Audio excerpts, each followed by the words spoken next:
2022년도 우리가 한 해 하나님의 임재의 예배, 하나님의 임재를 체험하는 예배, 이런 주제로 한 해를 달려왔습니다. 코로나 이후에 우리 교회들마다 주신 정말 중요한 기도의 제목이고 또 간절한 소원인 것 같아서 방금 이 찬양을 참 많이 불렀고, 또 우리 기도할 때도 이제 또 개인적으로 많이 찬양을 불렀는데, 계속해서 이 코로나 시대에 정말 함께 모여 예배하는 곳에 임재하시는 하나님의 영광을 예배 때마다 체험하는 우리 교회가 되기를 다시 한번 간절히 소원해 봅니다. 오늘 제가 이 감사절 예배를 설교를 지난 2번에 걸쳐서 했고 그랬는데, 오늘 또 이제 사실 다른 설교를 하려고 하다가 감사에 대한 주제의 말씀을 또 전하게 되었습니다. 어제 아침 본문인데 우리 박 목사님이 아침 새벽에 설교하는데 제 마음에 참 큰 은혜가 있어서 이 깨달음을 1년 뒤에 해도 되겠다. 왜냐하면 절기 설교 본문을 찾는 게 설교자들에게는 큰 숙제입니다. 한정된 주제를 본문을 찾아내는 게 참 쉽지 않은데, 그래서 요거 딱 준비했다가 내년 추수감사절 절기 때 해야 되겠다 하려고 하는데, 이번 감사절에는 저 개인적으로 받은 은혜가 참 컸습니다. 설교자라서기보다는 성도로서, 한 개인으로서 하나님 앞에 감사의 삶이 얼마나 소중한가, 또 그 감사의 삶이 우리에게 주는 복이 얼마나 큰가 하는 것을 어렴풋이 깨닫고 또 실제로 경험을 하고, 이렇게 해서 내친 김에 이 감사의 얘기를 올해 한 번 더 이 말씀을 드려야 되겠다 하고 오늘 본문을 택했습니다. 우리가 너무나 잘 아는 사자굴 속에 갇힌 이 다니엘 이야기입니다. 근데 이 주제를 가지고 말씀을 드릴 때 나중에는 이제 사자굴에서 풀려나는 이야기들인데, 오늘 제가 드리고 싶은 말씀은 그 앞뒤 전후의 말씀보다는 10절에 있는 이 구절 하나를 가지고 다니엘의 이 사자굴 속에 들어가 있는 다니엘 이야기를 통해서 기도와 감사에 대한 주제로 말씀을 좀 축소해서 요약해서 말씀을 좀 드리고자 합니다. 다니엘서에 나타나 있는 가장 재미있고 신나는 이야기가 있다면 다니엘의 세 친구가 풀무불 속에서 살아남았던 이야기, 또 오늘 본문에 있는 이 다니엘이 사자굴에서 다시 살아남았던 이런 이야기들일 것입니다.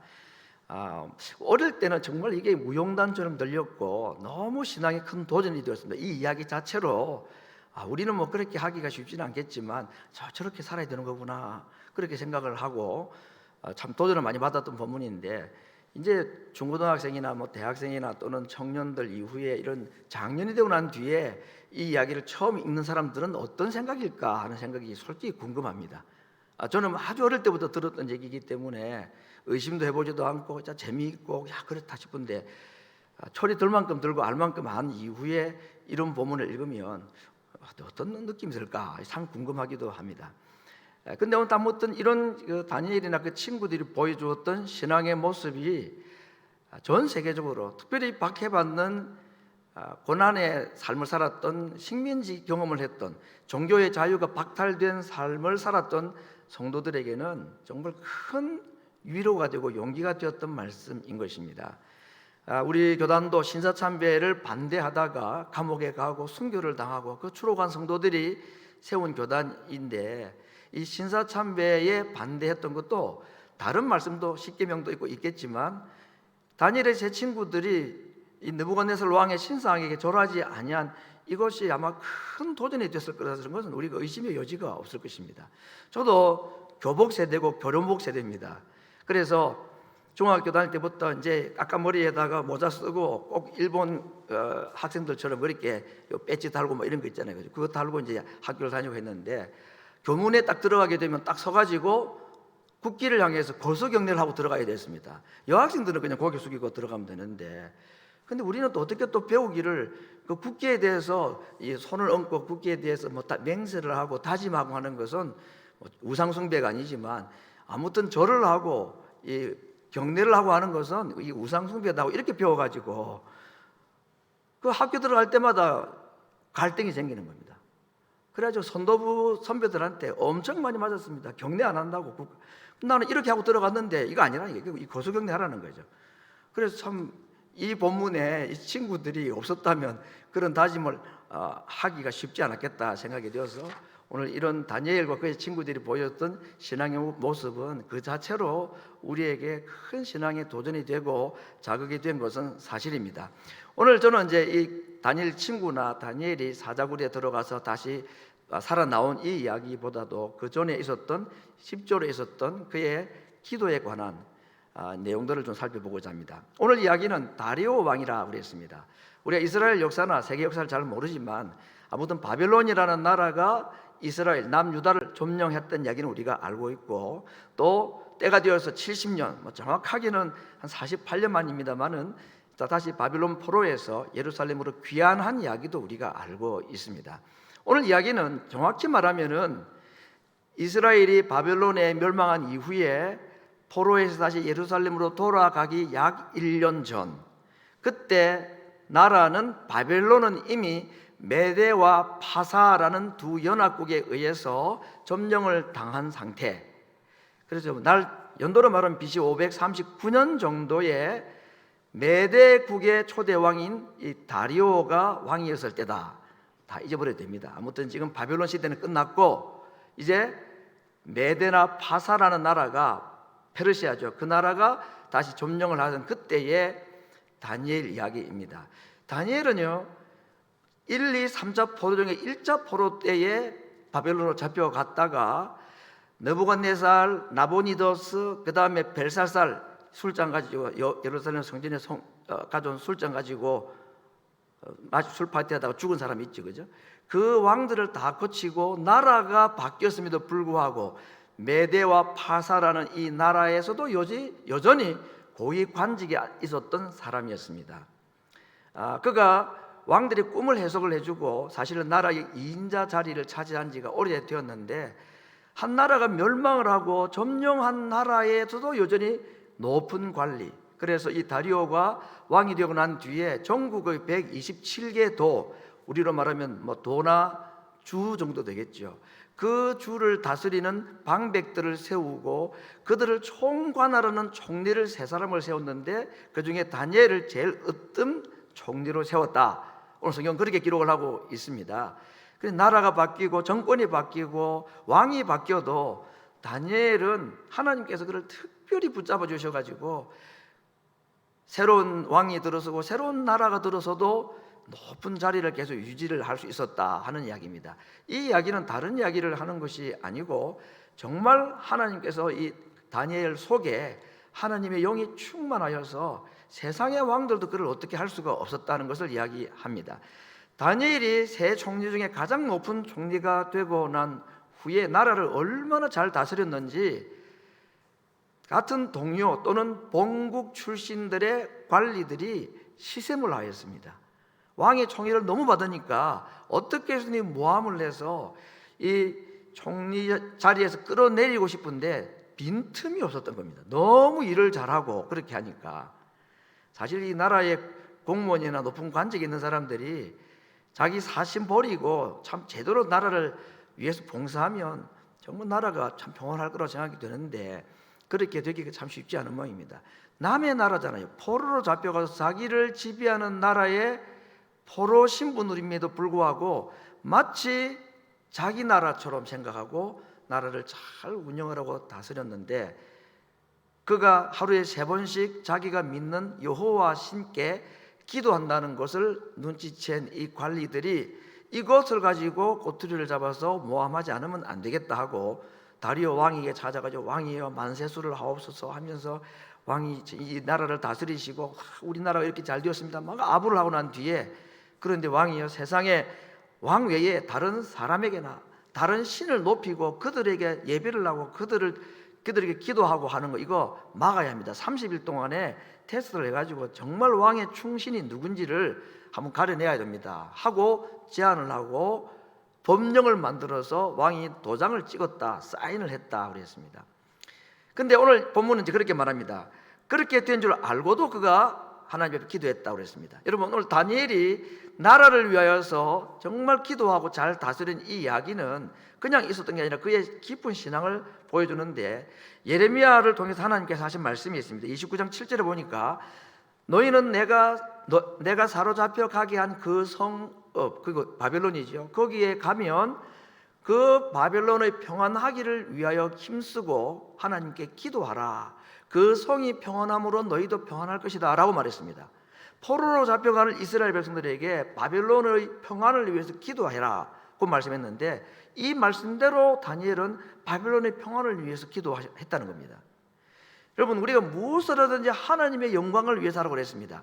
죄짓고 범죄하는 데는 열심을 내서는 안 되지만, 내가 남의 가게에 일을 한다든지 또는 한 직장인으로 그리고 또 나라의 관리로 있을 때든지 어떤 형편에 있든지 내 위치에서 내가 일하는 그 일의 주인이나 보스가 불신자일지라도 그가 시키는 것이 나라의 법을 어기고 신앙의 양심을 짓밟게 하는 그런 명령이 아닌다 하면은 정말 최선을 다 일해야 합니다. 이게 하나님을 섬기는 거라고 그랬습니다. 이것이 믿는 자가 믿지 아니하는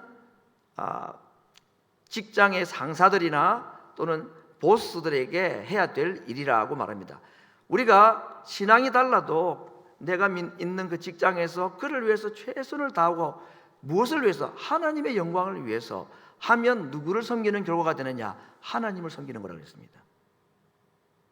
그러면 여간 부당한 대우를 당하고 억울한 일을 당해도 내가 하나님을 섬기는 일로 한 것이기 때문에 하나님께서 나의 모든 것을 아시고 반드시 갚으시고 보상하신다는 믿음으로 하나님을 생각하며 참으면서 그 일을 하게 되면 누가 직접 우리에게 주인 노릇하시느냐? 하나님이 우리에게 직접 주인 노릇하셔서 우리를 다스려 주신다.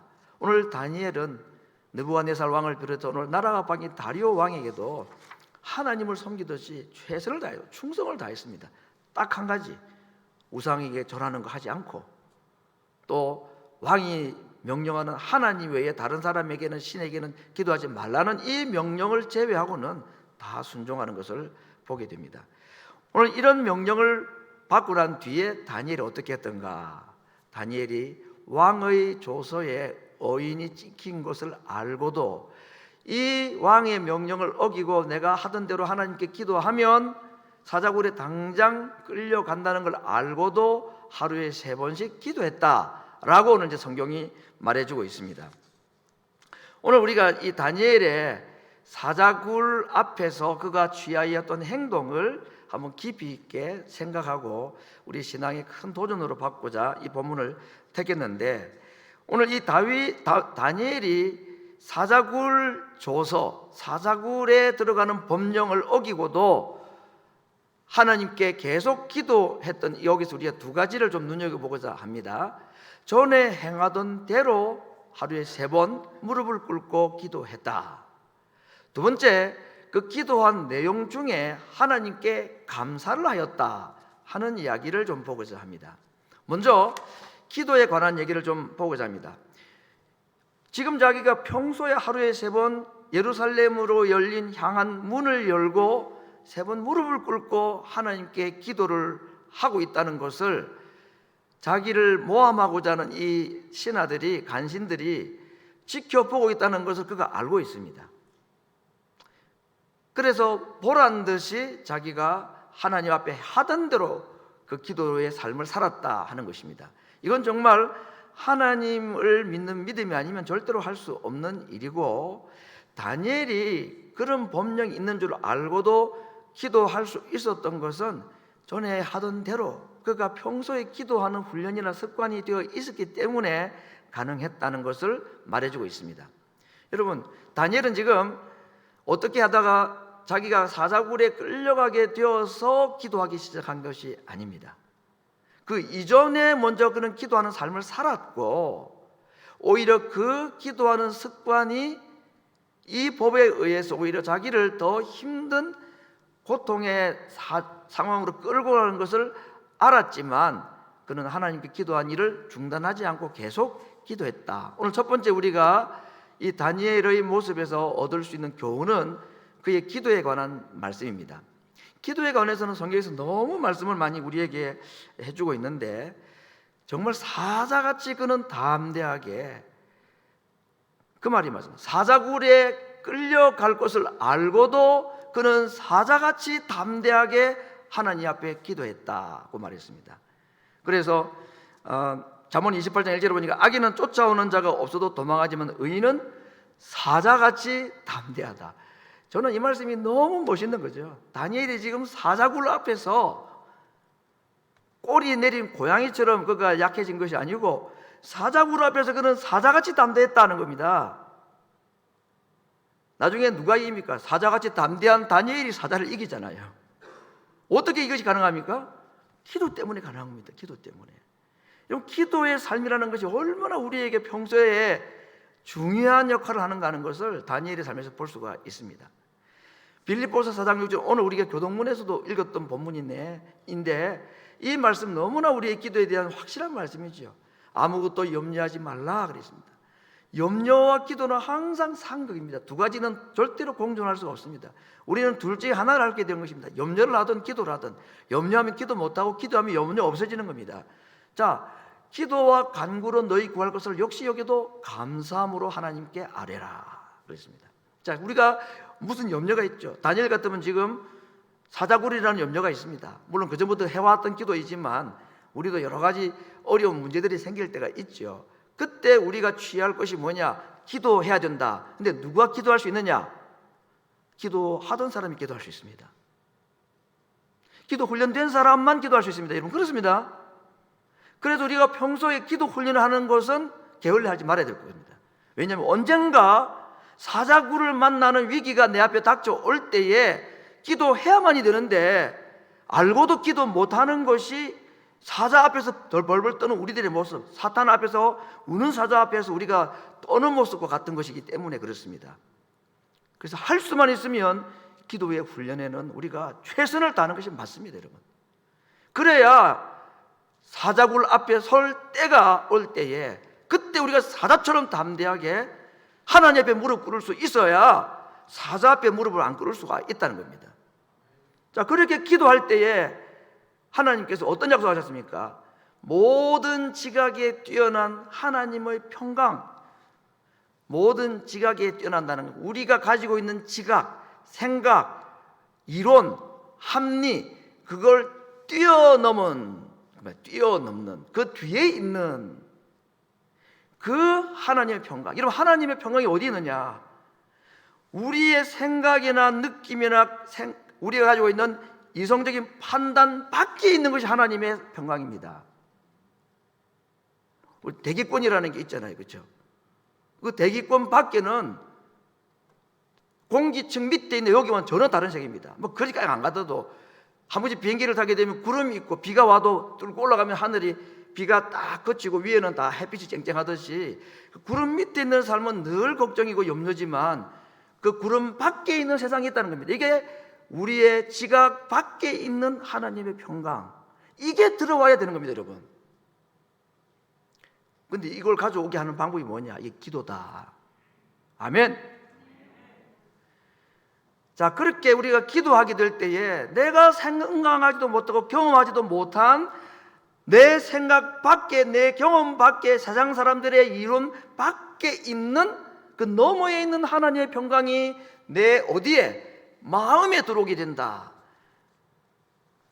가룟 유다의 마음에 예수님을 팔 생각을 집어넣으니까 행동으로 옮기더라고. 그렇죠? 좋은 것이든 나쁜 것이든 우리 마음에 누군가가 집어넣어준 내가 아닌, 그게 사탄이든 하나님이든 내 마음에 누군가가 내 영역 밖에 있는 그 무엇인가가 내게 생각을 집어넣어주면 나는 거기에 순종할 수밖에 없습니다. 사탄이 주는 생각이 내 마음에 들어오면 거기에 순종할 수밖에 없습니다, 여러분. 하나님이 주시는 생각이 내 마음에 들어오면 그 말씀에 순종할 수밖에 없습니다.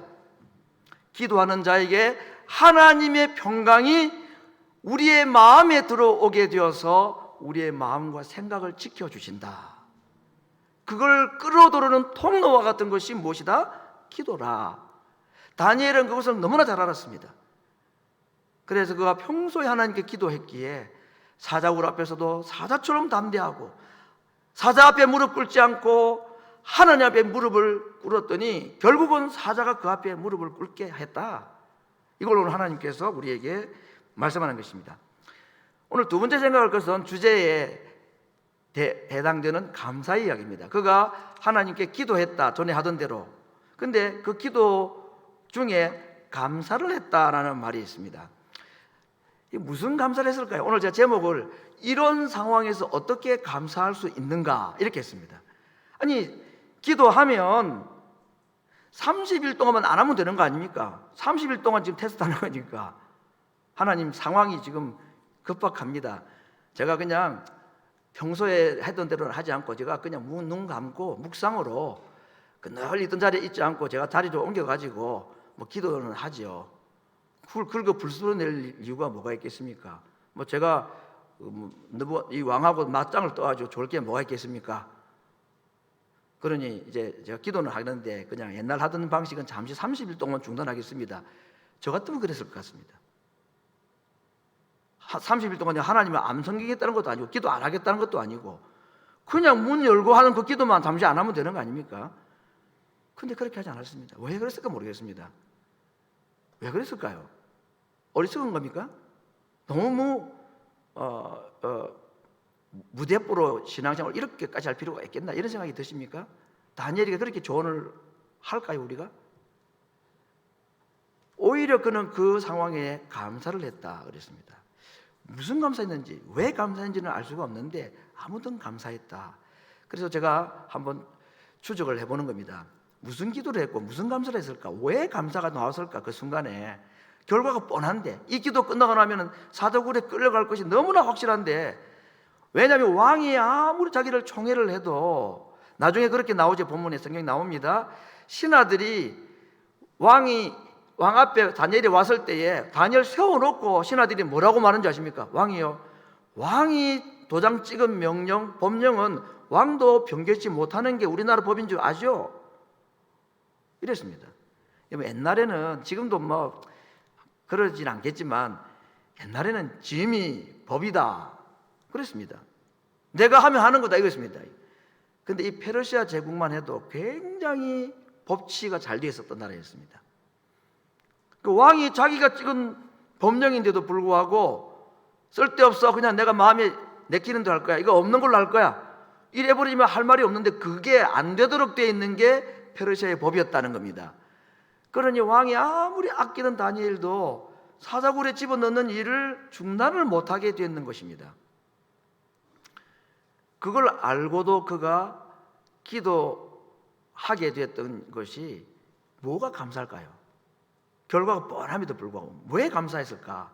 오늘 제가 그의 감사의 이유나 비결 또는 비밀을 구약의 한 본문 또 신약의 한 본문 두 사건 요나와 예수님 이야기를 가지고 한번 보고자 하는 것입니다. 먼저 요나가 기도한 내용이 요나서 2장에 나오는데 나는 감사하는 목소리로 주께 제사를 드리며 나의 소원을 주께 갚겠나이다.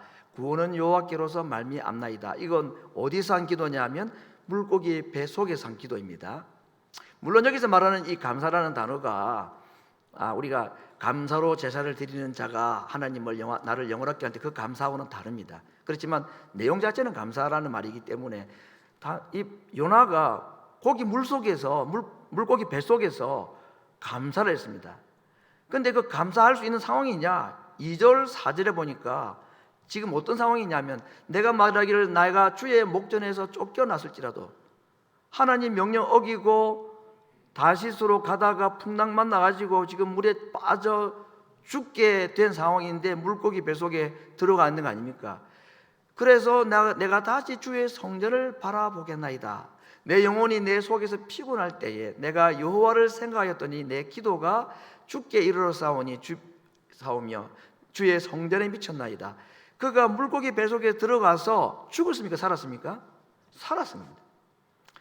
그래서 그가 진작에 죽어야 되고 바닷속 깊이 들어가가지고 그는 흔적도 없이 사라져야 될 사람인데 하나님께서 자기를 살려주신 겁니다.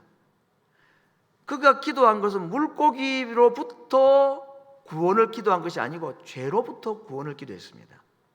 물고기는 자기를 살려준 도구였지 않습니까? 그래서 하나님 앞에 그가 기도하면서 하나님께서 자기를 물고기 뱃속에 3일을 있으면서도 죽지 않도록 해주신 것을 생각하며 이 구원에 대해서 감격하고 감사할 수밖에 없었던 것이었습니다. 오늘 다니엘은 어떻습니까? 구원 받았습니까? 하나님께 감사를 언제 했나요? 사자굴에서 하룻밤 자고 나서 하나님께 감사했습니까? 아닙니다. 그 이전에 했습니다. 사자굴에 들어가기 전에 기도했습니다. 그것도 감사를 했다고 그랬습니다. 두 번째, 우리의 신약에서 우리 이미 살펴본 내용, 예수님의 감사와 이 다니엘의 감사를 한 번 더 비교를 해볼까 합니다. 예수님께서 마지막 최후의 만찬 자리에서 떡과 포도주를 들고 하나님께 기도했다. 성경에는 사례했다, 축사했다 그랬는데, 그 사례라는 말이 감사 인사 그 말이잖아요. 이게 지난번에 말씀드렸던 유카리스테오라는, 예수님께서 이 땅에 계실 동안에 저 단어 유카리스테오라는 단어로 감사하신 3번의 사건 중에 마지막 사건이라고 제가 소개를 했습니다. 개정 성경에는 감사기도라고까지 표현을 했는데, 그러면서 하시는 기도의 내용이 무엇이었습니까? 이것은 내가 너희를 위하여 흘리는 피, 너희를 위하여 주는 내 몸이다 라고 말씀했기 때문에, 예수님이 한 손에 빵을 들고 한 손에 잔을 들고 하나님께 감사 기도한 것은 식사 기도가 아니라고 그랬습니다. 이건 무엇을 감사하는 것이었습니까? 자신의 죽음을 감사하는 것이라고 그랬습니다. 이것이야말로 깜짝 놀랄 사건입니다.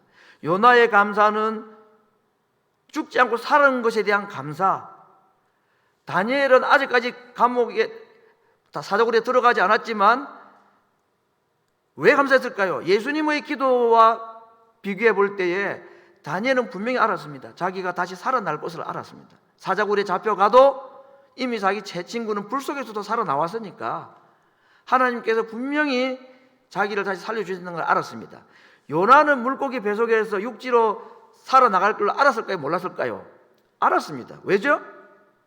니느웨에 가가지고 전도해야 되는데 물고기 속에 죽을 리가 있겠습니까, 여러분?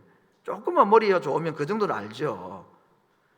다니엘 역시도 자기가 사자굴에 끌려가도 죽지 않을 걸 알았습니다. 그냥 소망하고 희망하고 기도한 것이 아니고 그게 알았습니다. 왜냐하면 다니엘은 지금 앞으로 이제 6장 이후에 나오는 그가 환상을 보고 한 놀라운 구약의 요한계시록이라 할 만한 엄청난 일들이 앞으로 일어나게 될 것인데, 그는 자기를 통해서 하나님께서 이런 많은 계시들을 해줄 것을 알고 있었기 때문에 사자굴에서는 절대 죽지 않는다는 정도는 믿음이 있었던 것 같아요.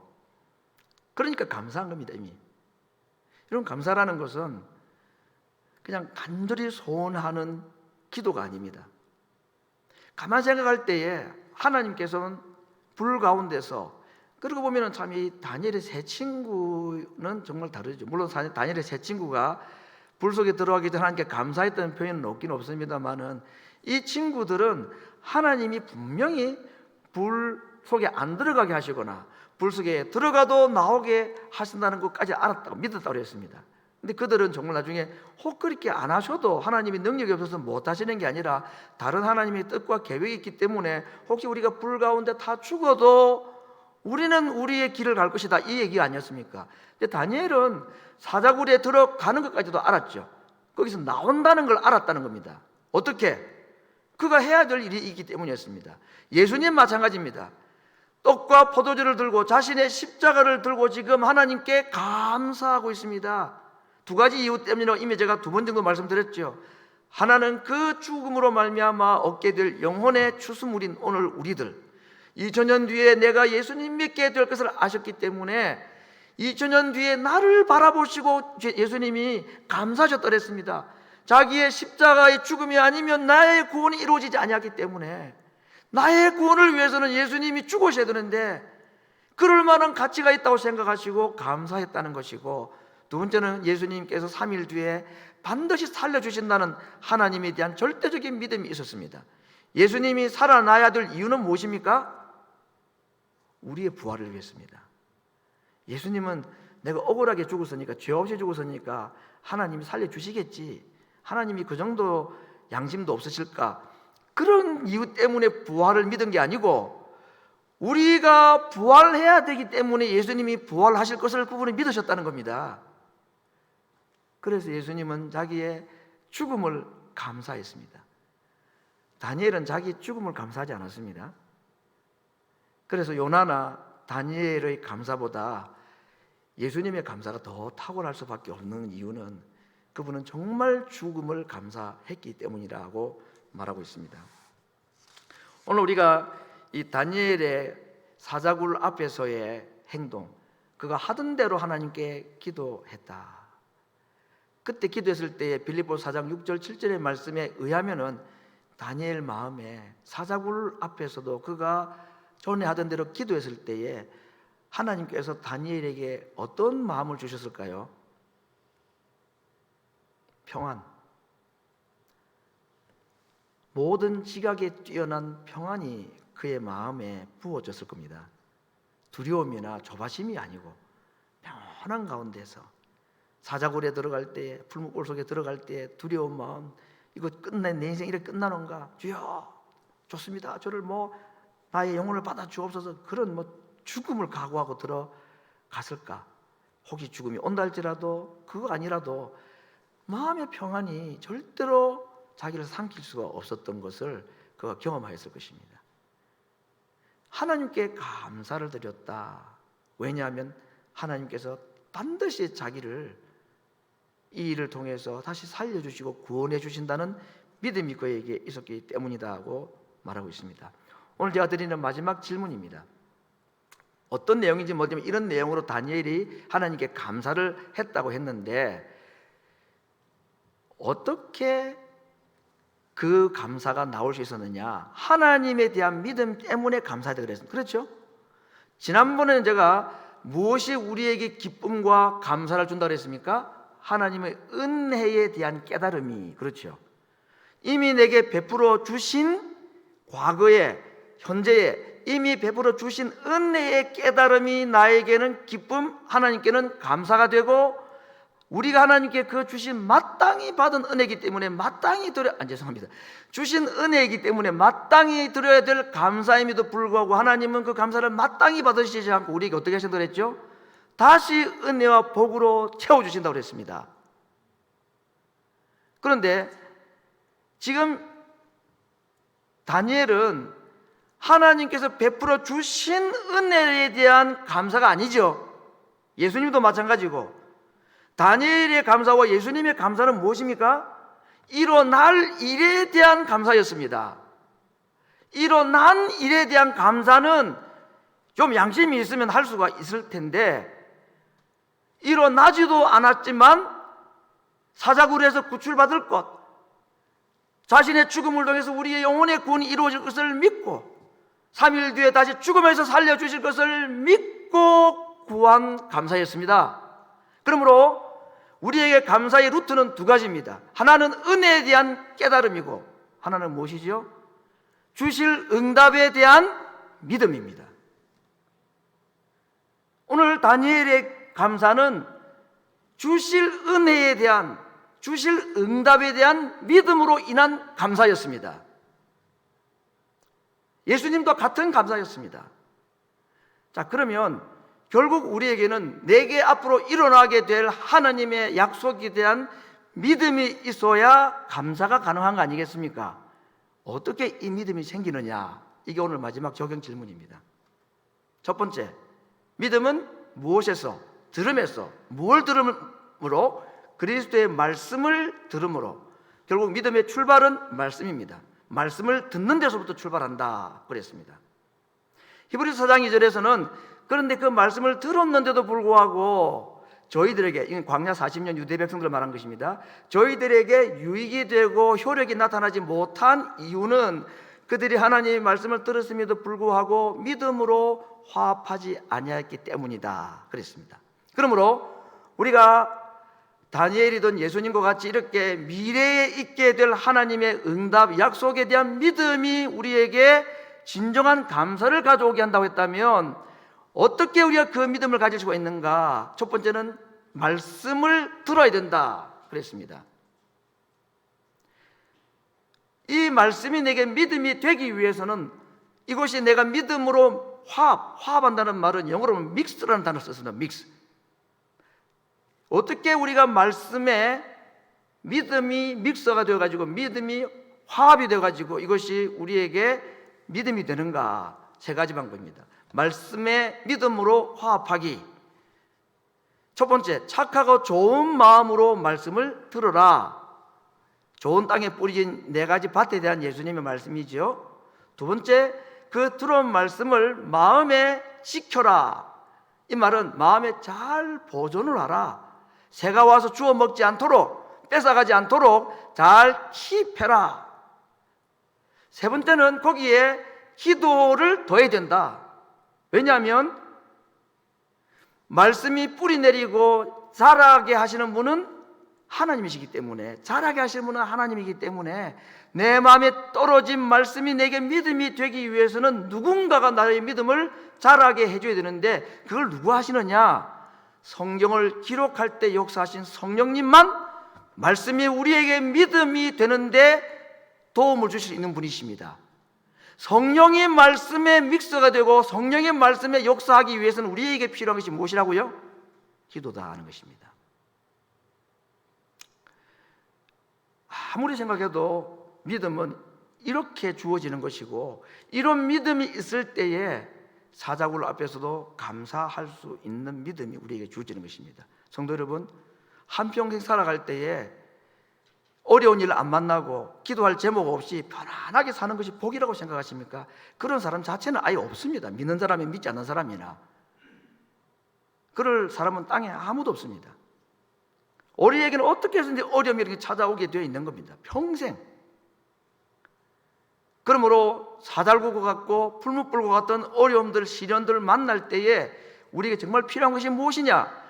그 불에 안 들어가게 해주고 사다르고 안 들어가게 해줄 권력자가 필요한 것이 아니고, 그 속에 들어간다 할지라도 나오게 하실 수 있는 더 크신 권력을 하신 하나님이 우리에게 필요하고, 그 하나님의 약속을 믿는 믿음이 우리에게 필요한 거 아닙니까? 이 믿음이 어떻게 주어지는 겁니까? 한 40년 교회 생활하면 주어지는 것이 믿음일까요? 믿음은 말씀 없이는 절대로 시작이 안 되는 거고, 기도가 없이는 절대로 완료가 되지 않습니다. 말씀으로 시작한 것은 기도로 마무리되어야 이게 우리의 믿음이 되는 것입니다. 믿음은 말씀을 제외하고는 절대로 이루어지지 않기 때문입니다. 말씀만 가지고도 안 되는 이유는 그 말씀이 내 속에 뿌리 내리기 위해서는 믹스가 되는, 기도가 믹스가 되어야 되는 것입니다. 밀가루에 물을 부어야 반죽이 되고 빵이 되듯이, 시멘트와 모래에도 물을 부어야 이게 콘크리트가 되듯이, 우리에게 견고한 콘크리트와 같은 믿음이 말씀의 밀가루에, 말씀의 시멘트에, 기도에 물이 들어갈 때에 이게 우리에게 양식이 되고 견고한 믿음이 되고, 이 믿음이 우리를 세상을 이기게 해주신다라고 말씀하셨습니다. 다니엘은 이 부분에 있어서 우리에게 좋은 모범이 되었다고 말할 수가 있습니다. 성도 여러분, 풀무불 앞에서, 사자굴 앞에서, 심지어는 죽음 앞에서도 할 수 있는 감사, 얼마나 부러운지 모르겠습니다. 세상에 감당치 못할 사람들 아닙니까? 이 감사는 하나님을 믿고 그분의 약속을 믿는 믿음만 오직 가능하게 한다고 그랬고, 그 믿음은 말씀, 착하고 좋은 말씀으로 말씀 듣고 잊어버리지 않으려고 마음속에 무진장 애를 쓰고 보관을 해야 합니다. 그래서 제가 주일 예배 때마다 잘 하지 않는 질문이 있습니다. 가끔씩 하는 거. 지난주 설교 제목 무엇인지 기억나십니까? 잘 안 묻습니다, 제가. 잘 기억 못하기 때문에 그렇습니다. 이건 IQ 문제가 아니고 우리가 얼마나 말씀을 보완을 잘 못하는지 모릅니다. 말씀을 듣고 잘 지켜라 그랬습니다. 새들이 다 뺏어간다고 그랬습니다. 그리고 거기에 기도를 믹스할 때에 믿음 됩니다. 견고한 믿음 됩니다. 그 믿음이 일어나지 아니한 하나님의 약속을 믿는 믿음이 되어서 하나님께 미리 감사하는 이 은혜와 믿음을 우리에게 주신다는 약속, 감사절을 우리가 보내었지만 다시 한번 이 다니엘의 사자굴 앞에서 했던 그의 감사가 자신의 죽음을 양손에 들고 기도하셨던, 감사하셨던 그 예수님의 감사가 하나님에 대한 믿음으로 말미암아 주어진 것을 알고 그 믿음에 대한 간절한 소원을 가지고 오늘도 말씀을 듣고 지키고 기도로 화합하여 믿음으로 열매 맺는 하나님 백성 되기를 말씀으로 축원합니다. 우리 같이 한번 기도하겠습니다.